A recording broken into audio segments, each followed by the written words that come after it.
ҳамасола дар фасли тобисон дар шаҳру ноҳияҳои мамлакат ҳодисаҳои ғарқшавии сокинон бахусус наврасону ҷавонон мушоҳида мешавад.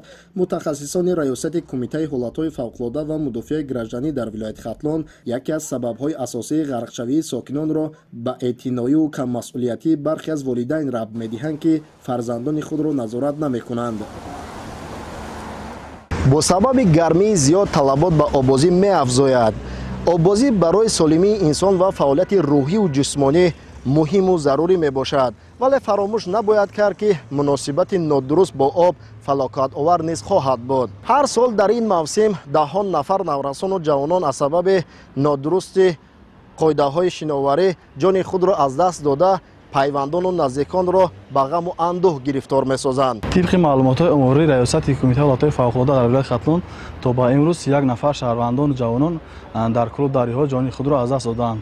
вобаста ба пешгирӣ намудани ҳодисаҳои ғарқшавӣ дар шаҳр ноҳияи вилояти Хатлон аз тарафи кормандои раёсати кумита дар вилояти Хатлон, шуъба бахшҳои шаҳр ноҳия ҳолатҳои фавқулода дар шаҳр ноҳия аз тарафи мутахассисон афсарон корҳои фаҳмонӣ гузаронида мешаванд. шаҳрвандони мо дар ҷӯйборҳое ки аз маркази шаҳр мегузаранд, дар онҷо аз беназорати баъзе падар модарон кӯдакон дар онҷо ба обозӣ машғуланд. албатта ҳукумати маҳаллӣ роҳи чунин корҳоро пеш гирифта ва намегузорад, ки беназорат умуман шаҳрвандон ё кӯдакон дар чунин ҷӯйборҳои калон ба обозӣ машғул шаванд, баро ки кафолати бехатари онҳоро ҳеҷ кас дода намеояд.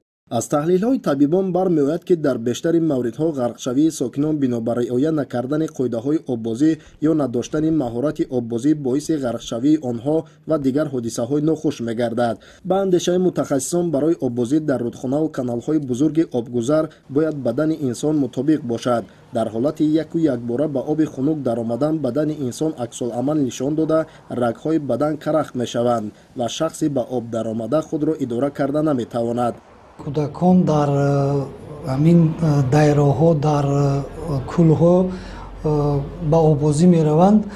ин ба саломатии инсон дар ҷойҳое ки дайраҳое ки оби равонанд тез аст, набояд ҷойҳое ки барои обозӣ манъ карда шудааст набояд онҳо дар он дайраҳо обозӣ кунанд, чунки ин метавонад оқибат аз таъсири оби хунук ба рагкашиҳои мушакҳои бадан оварда ва ба ғарқшавӣ гирифтор мекунад. аз ин лоиз бештар тавсия дода мешавад, ки ҳамин кӯдакон дар ҳавзҳои тоза обаш ҳар рӯз нигоҳ карда мешавад, дар ҳамин ҳавзҳо ба обозӣ шурӯъ кунанд ва бо назорати ҳамин тренерҳо ё ки устодони барои шиноварӣ вобаста шудааст, дар ҳамин ҳавзҳо обозӣ кунанд ва ба организми онҳо ин обозӣ кардан зарар намерасонад. барои пешгирӣ аз ҳодисаҳои ғарқшавӣ пеш аз ҳама падару модарон бояд фарзандонро беназорат нагузоранд, зеро баъзан волидайнро мушоҳида мекунем, ки фарзандони худро ба лаби кӯлу дарёҳо бурда иҷоза медиҳанд, ки дар минтақаҳои хавфноки руду ҷӯйҳо обозӣ кунанд. дар бештари мавридҳо сокинон гумон мекунанд, ки фарзандони худро дар ҳолати мабудо аз ғарқшавӣ наҷот дода метавонанд, аммо дар обҳои каналу ҷӯйборҳо обозӣ кардан барои хусусан наврасон хеле хатарнок аст. мушкилоти асосӣ ин аз тарафи падару модарон, яъне ки назорати ноболиғон зиёдтар бояд шавад.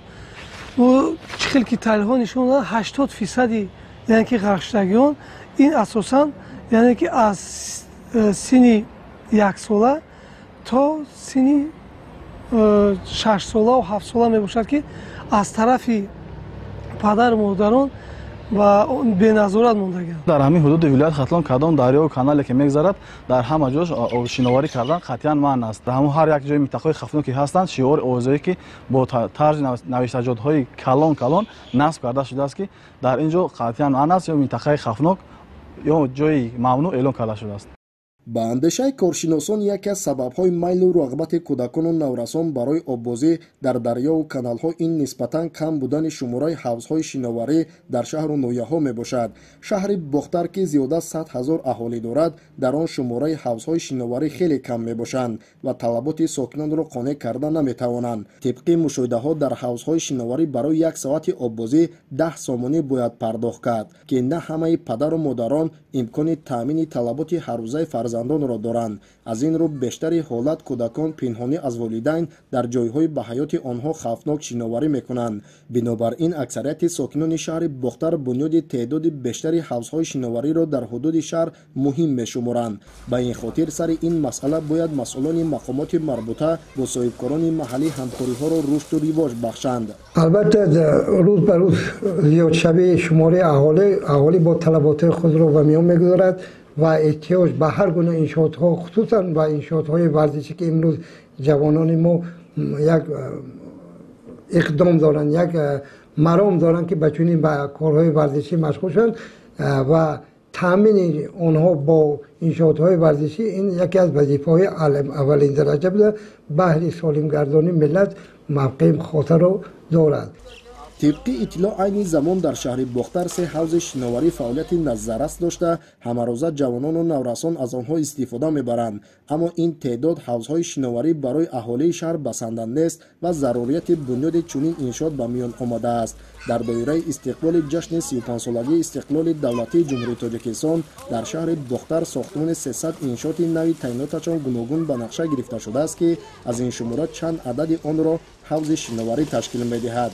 имрӯз се иншооте ки ҳавзи шиноварӣ ки дорем, албатта ин моро қонеъ гардондан наметавонад ва дар қисмати шарқи шаҳри бохтар тибқи нақшаи генералӣ сохтмони маҷмӯи варзишию фарҳангӣ ба нақша гирифта шудааст ки дар ҳақиқат дар ин маҷмӯа ҷойгир намудани иншоотҳои калони варзишӣ аз қабили ҳавзҳои шиноварӣ ки талабот ба стандартҳои ҷаҳонӣ мебошад ва ба ҳамагон маълум аст ки стандартҳои ҷаҳонӣ албатта як талаботи худа дорад, нозукҳои худа дорад ва дар ҳолати аз ҷониби ҳукумати ҷумҳурии тоҷикистон дастгирӣ ёфтани чунин иқдомҳо ва амалӣ шудани нақшаи генералӣ, албатта шаҳрвандони шаҳри бохтар боз ба як иншоотҳои нави соҳиби варзишӣ дастрасӣ хоҳанд пайдо кард.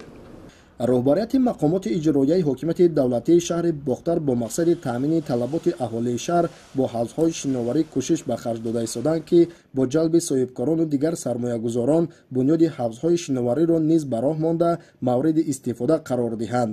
мавриди зикр аст ки барои ҳар нафар аз бар намудани маҳорати шиноварӣ муҳиму зарурист, аммо омӯзиши оббозӣ ва умуман хоҳишмандон бояд ин машғулияти фароғатиро дар ҷойҳои муайян гардида ва бо риояи қоидаҳои дурусти оббозӣ анҷом диҳанд.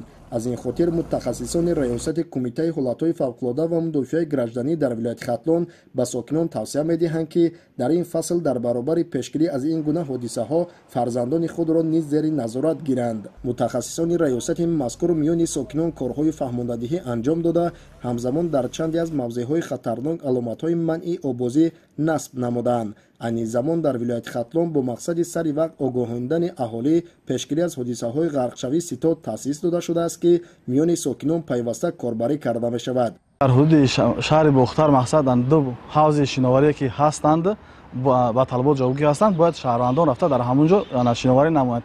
ай сабабе ки мақсад зиёд будани шаҳрвандон фурсат ки намешавад, баъд ҳар як шаҳрванд, ҳар як ҷавонон дар назди хонаи худ, дар назди хонаи иstiqomatии худ рафта дар кӯлу дарё шиноварӣ менамоянд. дар ҳудуди вилоят ва шаҳр ноҳиё бо ҷалби мутахассисони раисати кумитаи ҳолатҳои фавқулодда ва мудофиаи гражданӣ дар вилояти хатлон ва шаҳр ноҳиё ҳангоми баргузории намозҳои ҷумъа яъне ки дар масҷидҳо корҳои фаҳмондадӣ гузаронида мешавад. тавре мутахассисон иброз медоранд дар ин шабу рӯз шиноварии наврасону ҷавонон дар дарёҳо хатарнок буда ба сокинон тавсия дода мешавад ки дар маконҳои бехатару мутобиқ ба шиноварӣ машғул гарданд, зеро дар бештари маврид беэътиноӣ аз шиноварӣ дар ҷойҳои хатарнок ва беназорат мондани фарзандон боиси рух додани ҳодисаҳои нохуш мегардад ки аз ин бештар падару модарон ва пайвандони наврасону ҷавонон азият мекашанд. худойдоди раҷаб, абдурозиқи маҳмадшоҳ, фирӯзи ҳусейн барои барномаи ахбор.